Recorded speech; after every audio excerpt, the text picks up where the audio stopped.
This episode is brought to you by Dead Man's Wire, the new film from Roquet Entertainment. Dead Man's Wire is the incredible true story of the 1977 kidnapping that turned an aspiring entrepreneur into an outlaw folk hero. Directed by legendary filmmaker Gus Van Sant, Dead Man's Wire stars Bill Skarsgård, Dacre Montgomery, Carrie Elways, and Myha'la, with Coleman Domingo and Al Pacino. Now playing in select theaters everywhere January 16th. What up? This is our new segment, Interview Style. This is a daily dose of whatever we want to talk about. I come up with the prompts. I'm going to add to that. I'm hoping these are kind of spoiler-free. Iris has been sabotaging that a little bit, but we're trying to get stuff that everybody can listen to just kind of on the fly without having seen the movie, even though you guys should be going and seeing those movies. Today's topic is the people we lost. We haven't really lost them. They've simply faded or burned out, not Kurt Cobain style, but have been sidelined maybe. I was listening to our discussion, which you should also do, on Capone, which was 5 long years ago. Wow. And over 5 long years ago. And Josh Trank, who I was reminded directed Capone after a pretty good start with Chronicle, which you still haven't seen because you don't watch movies. But he lost, because of his kind of meltdown, he lost the big job. He had a Star Wars movie, and then he lost it because he kind of rebelled and complained about studio interference. He's the notorious director of the other Fantastic Four movie that bombed. I don't want to say also bombed, but First Steps didn't do as well as they wanted. And I was thinking about people like Taika Waititi, who Iris loves, who I'm getting a little bit tired of, and people didn't respond well, but he's got a movie that I want to see that's coming out because it was based on it's a book that we read. And people like Diablo Cody, who was a big thing for Juno and stuff, and then, as I understand it, took a little bit of a step back and are not front and center as featured writers, but rather are doing things like punch-ups and polishes and writing not on spec but on assignment kind of thing. Do you think, Iris, that fame and prominence as a writer, as a filmmaker, not just as a writer, is what makes a person in film successful? You and I are in entertainment. I would argue that, speaking at least for myself, I am not successful. What constitutes a successful career? Is it constant work? Is it high profile prominence? Is it using fame like glorious, multi-episodic documentary limited series and parlaying that into more of those docu-series and stuff like that? What makes a good career in entertainment? Does it matter that people like, Tom Shadyac and stuff disappear? Is that okay? It's okay. Yeah, it's okay to disappear. Fame is a really fickle thing. And I think if anyone aspires to fame, they're going to be disappointed because it's not something that anyone necessarily can control. Also, the people who kind of ride that really visible level career-wise for, decades, that's like enterprise level, production of a person, of a persona.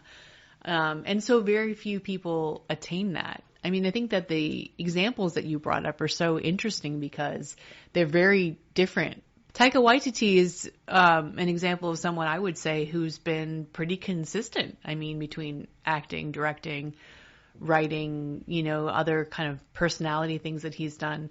He's remained pretty consistently in the eye. Maybe that was your point, that you were having a little bit of Taika fatigue, but I don't think that is the same thing as the kind of inconsistency you're talking about. I remember when 24, when Kiefer Sutherland came out when 24 was a big hit and people were like, the triumphant return of Kiefer Sutherland. And he was like, I didn't think I ever went anywhere. And, it's like, so it's this weird, public perception that I think itself is inconsistent about fame. That being said, I have wondered recently, what's happening with Diablo Cody? She was a big deal. That's what I'm saying. But she's consistently making money by punching up other people's crappy stuff. That's good, right? Well, yeah, the journeymen and women of this industry are what keep it going and is what, because they are what the majority of the industry is made up of. It's not all like the fame and the glory. I mean, we're talking mostly about writers and directors and people behind the camera, but there's all the tradespeople, the artisans, even the journeymen and women actors. Like, there's a lot of those who make lives and careers out of being in entertainment who never reach the visibility of what the handful of people who do. Probably the most famous that I'm talking about as an illustration would be John Travolta, who did a thing, was hugely popular, really fell off in terms of popularity, but arguably speaking, didn't make fewer movies, and then came roaring back in it with a career resurgence after Pulp Fiction, and then made a bunch of A-list, like he was the star and his face was on the poster of The General's Daughter, and he sold a bunch of movies. I was trying to think otherwise of anybody who had a falling off like that, who ever made it as big or bigger when they came back. I can't think of anybody who had a resurgence that was arguably bigger than their initial career, except for now maybe John Travolta.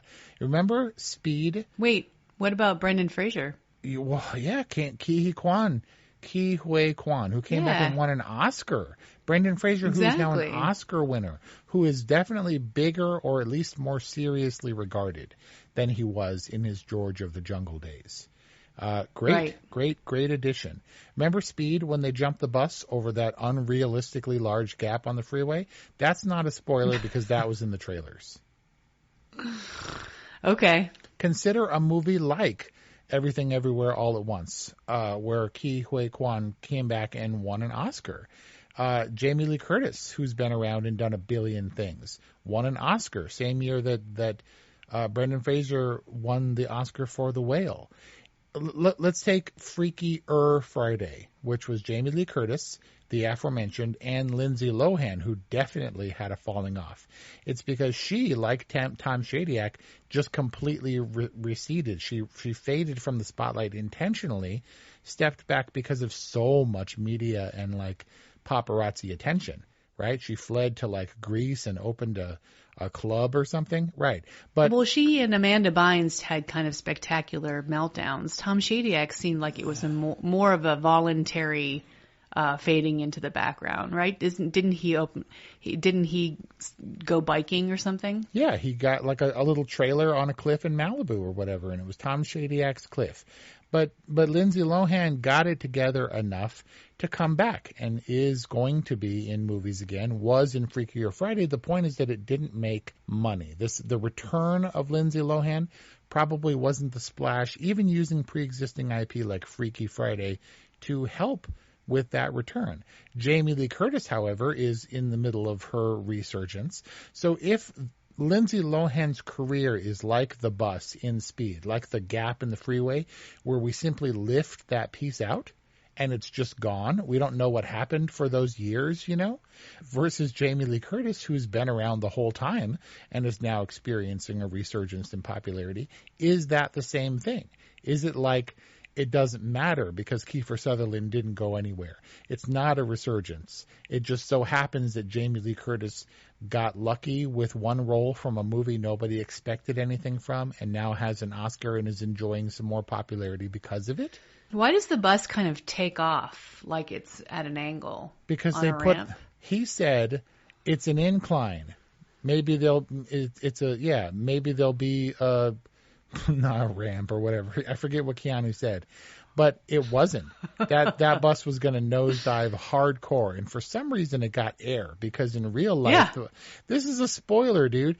They put a ramp and then they only filmed it from the top half of the bus because a big time ramp, right? Because the whole bus wasn't lifted by the ramp all at once. It was in order to make a dramatic angle. They did a short ramp, which means the front wheels popped up way before the back wheels did, and it looked awkward and stupid. The point is, when careers look awkward and stupid, can they ever recover to the level that they were before?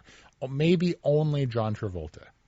I think that putting the pressure of some kind of consistency, whether artificial or organic, on top of the pressures of surviving, thriving in entertainment is just too much to ask. I think that people's careers have their own rhythm, and they are for whatever reasons, whether it's, full public meltdowns or the more quiet kinds where people retreat into the woods and become cobblers, or people decide that they want to bartend at the Viper Room because somehow that's going to make them more grounded. Like, these are all decisions that people need to make at the time, and they just add this weird rhythm to their creative output, which is fine. I mean, I can't imagine that you can really lock that into a schedule and make that, and make the magic that some of these creators do. Thanks for listening.